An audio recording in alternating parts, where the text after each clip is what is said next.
Indian maritime সাগরমান্থন summit 2025, যেটা India decide করেছে যে ইন্ডিয়া নিজস্ব একটা শিপ বিল্ডিং ইন্ডাস্ট্রি তৈরি করবে, মেনলি অয়েল ট্যাঙ্কার্স এবং কার্গো শিপস।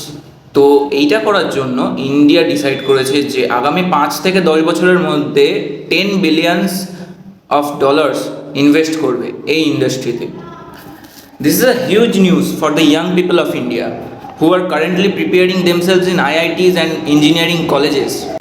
কারণ এই একটা ইন্ডাস্ট্রি যদি গ্রো করে তাহলে thousands and thousands of jobs আগামী 5 থেকে 10 বছরের মধ্যে আসতে চলেছে, যেটা আমাদের এই আনএমপ্লয়মেন্টের সময় একটা বিরাট বড় হেল্প করবে আমাদের ইন্ডিয়ান ইউথকে।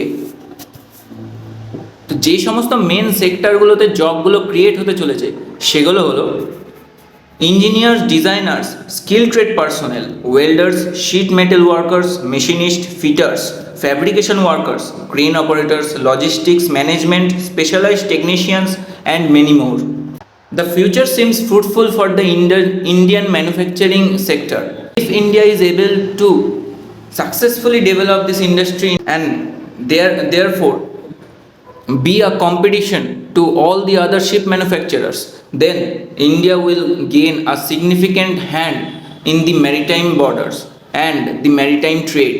As আমরা যখনই কোনো বিপদে পড়ি আমরা যাতে অন্য কোনো কান্ট্রির ওপর ডিপেন্ডেন্ট না হই, good move by Indian government and thousands of jobs are coming. Be ready guys.